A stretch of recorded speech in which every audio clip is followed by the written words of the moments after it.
Hi everyone, my name is Tomi Adekanmbi and I'm here to just have a quick chat with you with regards to performance. And my goal today really is just to help you understand exactly what performance is, how it affects you, its importance, how it really affects everything you do, its importance, and also how to improve on it. So just to start quickly with the definition of performance, performance is actually an action or process of performing a task or function. It's directly related to your set goals. So if you don't have set goals, you won't really know exactly what are you performing, how would you measure the performance. So performance is, so I'm just going to take my own life story or life journey. For example, growing up as a teenager, in my junior school I performed excellently well with regards to my academics, but obviously I kind of just thought those things happened, so I just passed and just that's how we do. But then I got to my senior school, like SS1, and I kind of, just because I didn't understand how my performance was directly related to my outcome, to my result, I slipped because I just thought it will happen, I will pass. But obviously that wasn't the case. If you don't do anything, you don't get anything, basically. So my SS1 result was terrible.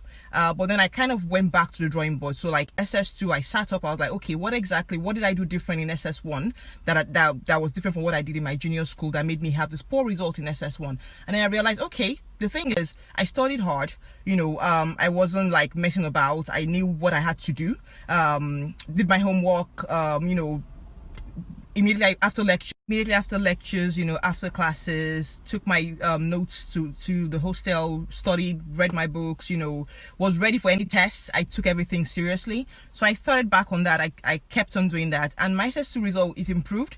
SS3 got better. Then I got to uni, and that attitude kind of just got, kept me on, and my I came out with a very excellent result in my uni, and that has continued with me throughout. It's kind of been my principle now, that I need to keep on improving on my performance, keep on looking at the larger picture and seeing how every little step actually counts towards the larger goal. So I'm just going to give you a list of things that I did and I still do with regards to improving, that helps to improve my performance and actually helps with my whatever larger goal I have.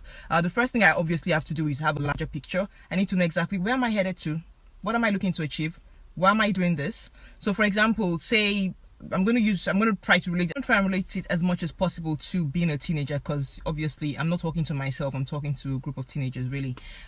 So I'm going to use, say for example, your final goal. So say you're in GS1, okay, you're not GS1, so let's say SS1. You're a teenager, you're looking to have an excellent end of term result, or you're in SS3, you're looking to have an excellent SSC result, or GCSE and all.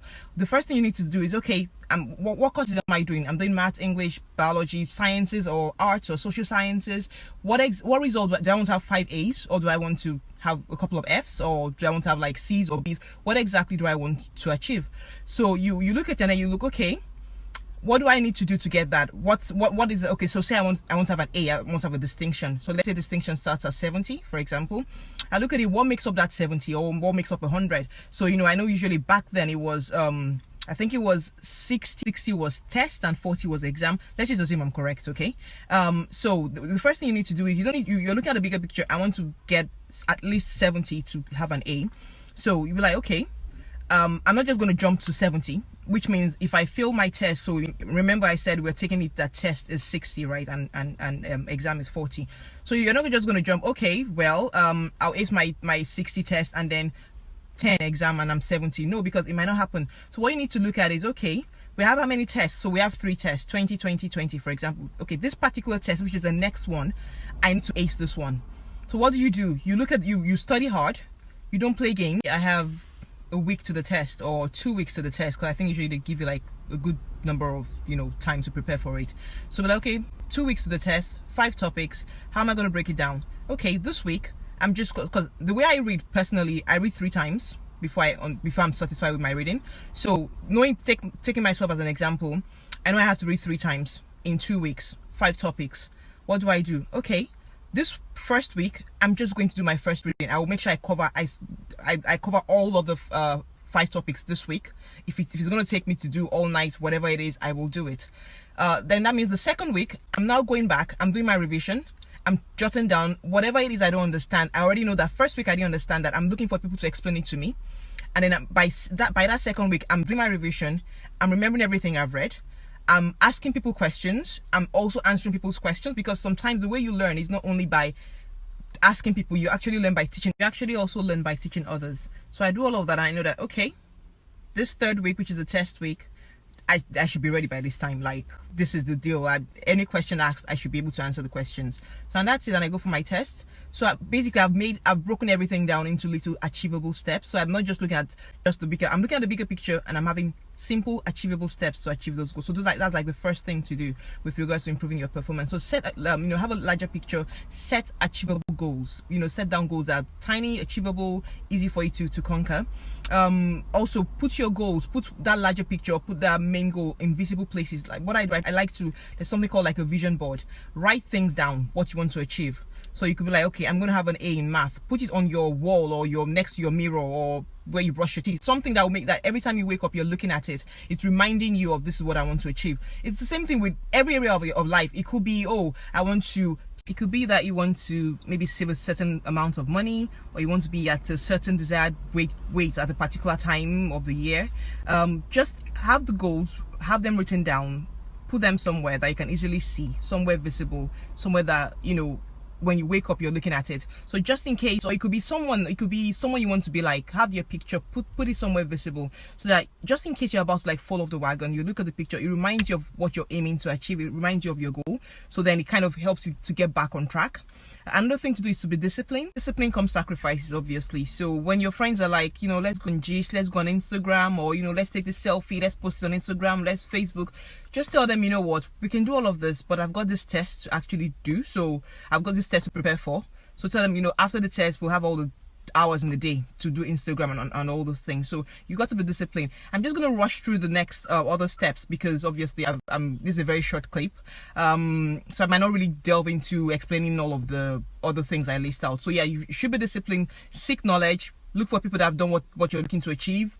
Seek knowledge from them. Watch the company you keep. Don't really go with people that just as the saying goes, like, they just go anywhere belly face, like, just do things. Don't go with people like that. Just look for people that are focused. They know what they want to achieve.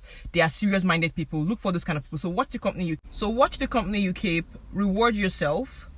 Teach others. When you have something, when you have the knowledge, when you understand something, teach others, because whether you know it or not, when you teach other people, you're actually learning as well. So teach others, answer questions. Don't keep all your knowledge to yourself. Plan and prioritize. So as I've said that before, know what you want to achieve, plan, prioritize, know exactly the most important thing to how to tackle things, prioritize your workload, be aware of your limitations. Don't just decide to do everything. You cannot do everything. There's no one that can actually do everything. So be aware of your limitations, and then also be aware of your strength and weakness. Acknowledge your strengths and weaknesses. So when okay, this is my weakness, but I need this to be able to achieve this. Look for something or someone that can actually help you to improve on those weaknesses, or actually maximize your strengths as well. So acknowledge your strengths and weaknesses. Look for a way to overcome your weaknesses and how to maximize your strengths. Conquer difficult tasks first. In every step, there are certain steps that are easier than others. So conquer the difficult ones first, because in so doing, when you've conquered the hard ones, when you still have a long way to go and they are really easy steps, you're encouraged to go further, rather than you doing the easy ones first and then you still have like a list and they're all difficult. You're like, you want to give up. So conquer the very hard ones first, and then approach the easier ones later on. Finish what you start. Have that mindset. I'm going to finish what I've started this. I'm going to finish it. Don't just stop midway. Don't give up along the way. Finish what you start, and use the right tools. It's like, for example, you're trying to maybe type like your midterm assignment, and then rather than using a computer, this is just an example, rather than using a computer, you choose to use a typewriter. You're taking forever. By the time you're trying to delete things, it just doesn't work. So try to look for the right tools, look for the exact tools that will help you achieve your goal efficiently, faster, more effective. Use the right tools, basically. So that was just a list of things to help you improve your performance. I'm hoping with this short clip you've been able to appreciate exactly how important your performance is and how it affects every area of your life, and what you can do to improve the performance as well. I'm wishing you the best. I know there's greatness on the inside of each and every one of you. There's light at the end of the tunnel. Don't give up. You will make it. I'm rooting for you. Have a lovely day. Bye.